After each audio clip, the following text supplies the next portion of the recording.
Listen closely, because what I'm about to tell you is a story about beauty, lies, and a secret that shattered everything. A story where nothing is what it seems and the people you think you know best might be your greatest enemy. There was a man named Marcus, 38 years old, widowed, broken. His wife had died 3 years ago, and he'd been alone ever since, raising his 2 children in a grand house that felt like a tomb. Money? Yes, he had plenty. A successful real estate empire, cars, prestige, everything. But his children needed a mother. His house needed warmth. His heart needed someone. One evening, Marcus was driving through downtown late at night when he heard it. A voice, an angel's voice coming from an alley. He pulled over. There she was, a young woman, no more than 26, with skin like mahogany and eyes that held 1,000 untold stories. She was singing on the street corner, her voice breaking the silence of the night like a prayer. Her name was Simone. She wore a worn-out dress, her shoes had holes in them, and beside her on the ground was a baby, maybe 2 years old, sleeping soundly despite the cold. Marcus's heart stopped. He saw his own grief in her eyes. "What's your name?" he asked, stepping out of his car. She turned, startled. For a moment their eyes met, and in that moment Marcus felt something he thought was dead inside him awaken. "I'm Simone," she whispered, "and this is my son David." Marcus didn't ask many questions that night. He simply handed her $500 and drove away. But he couldn't stop thinking about her. For weeks he drove back to that same corner, and every night there she was, singing, holding her son, waiting. But here's where the story takes its first turn. Marcus didn't know that Simone wasn't alone in this. Not really. Because watching from the shadows was someone else, someone who had been waiting for years. His own son, James. James was 24 years old, and he was angry. Angry at his father for moving on so quickly after his mother's death. Angry that he'd inherit money, but not love. Angry that he felt invisible in his own family. And desperate to prove something to himself. James had a friend named Derek, a man with connections to things far darker than real estate. And one night, James made a decision that would change everything. "Dad's lonely," James told Derek, drinking expensive whiskey in a nightclub. "He's vulnerable. He'd do anything for a woman who showed him attention, and if that woman was, let's say, connected to us, she could get close to him, access his accounts, his documents, his safe, everything." Derek smiled. He knew exactly who to hire. Now, jump forward 6 months. Marcus had moved Simone and her son into his house. He'd given her everything. Clothes, jewelry, security. He'd fallen completely in love with her, and he was planning to propose. His children didn't understand it, but they accepted it. Life was good, or so he thought.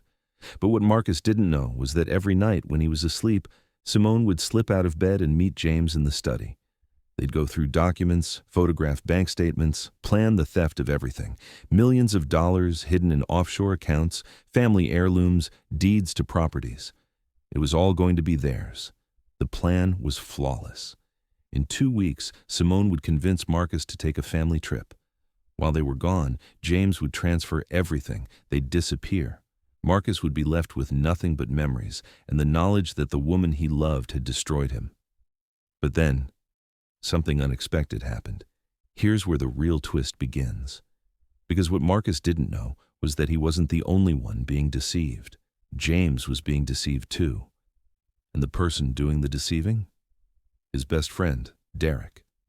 You see, Derek had his own plan all along. He didn't want to steal from Marcus for James. He wanted to use this entire operation to take down a much bigger target, a man who had destroyed Derek's entire family years ago, a man who controlled a massive international crime syndicate. And that man? He was one of Simone's original bosses. Simone wasn't some poor street singer. She was a trained operative, an assassin, a woman who had worked for the highest levels of organized crime across 3 continents. And Derek had known this the entire time. He'd hired her not to steal from Marcus, but to infiltrate the syndicate through him, because Marcus, it turned out, was indirectly connected to their network through some old business deals. James had no idea. He thought he was the mastermind. He thought he was using Simone. But Simone was using him, and Derek was using them both. But wait, there's more. Because here's what Derek didn't know. Simone hadn't forgotten who she was. She hadn't forgotten the streets. And she hadn't forgotten the code of the streets. Never let anyone play you twice. 1 week before the planned theft, everything came crashing down. Marcus received an anonymous package at his office. Inside was a video, footage of James and Simone meeting in his study, footage of them discussing the theft, footage of Derek on a phone call, revealing his entire plan to take down the syndicate using Marcus's identity. Marcus didn't call the police. Not yet. Instead, he did something smarter. He called James into his office that evening. "Sit down," Marcus said, his voice ice cold, and then he showed him everything. James's face went white. He tried to run. He tried to lie. But his father had documented everything. And then Marcus played the final video, Derek's confession, where he admitted that James was just a pawn, that Derek had been manipulating him from the start, using him to get to Simone, using Simone to get to the syndicate. James broke down. He cried like a child. He begged for forgiveness. He said he'd been manipulated, that he was young, that he didn't understand what he was doing. And Marcus, looking at his broken son, realized something. James wasn't evil. He was just lost, just like Simone. The next morning, Marcus called Simone into the living room. He was calm. He was ready. "I know everything," he said. Simone didn't deny it. She didn't cry. She simply stood there, waiting. "Why did you send me that video?" Marcus asked. Simone was silent for a long moment. Then she spoke, her voice soft but steady. "Because I'm tired of lying. Because your son was going to destroy you, and I couldn't let that happen. Because somewhere in all this darkness, I found something I thought was dead inside me too. Hope." "So you're confessing?" Marcus asked. "I'm leaving," Simone said.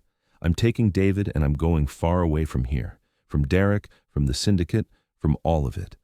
But before I go, I want you to know that the only honest thing in all of this was the moments I spent with you.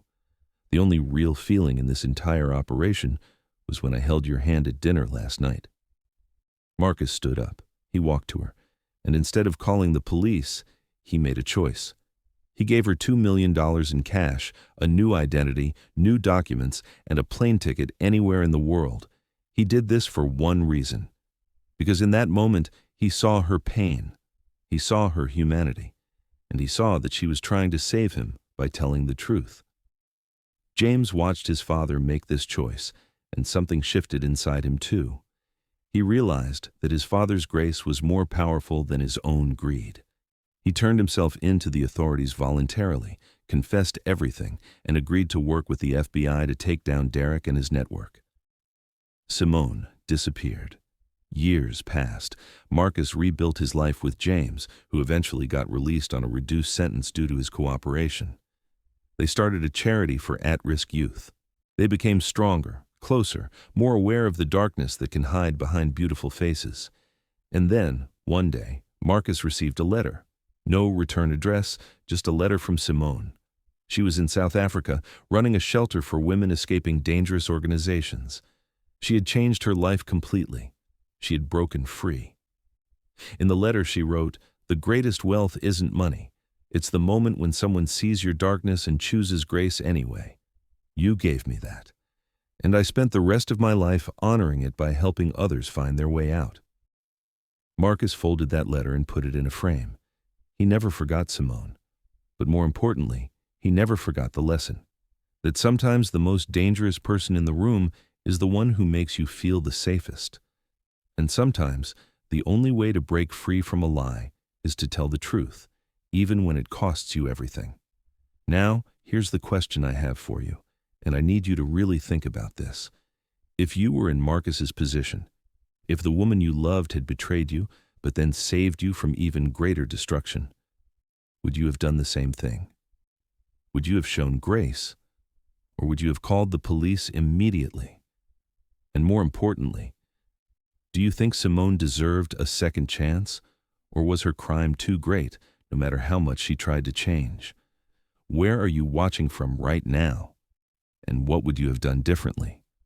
Don't forget to like, subscribe, and turn on those notifications, because next week's story will shake you to your core. Thank you for listening, and I'll see you very soon.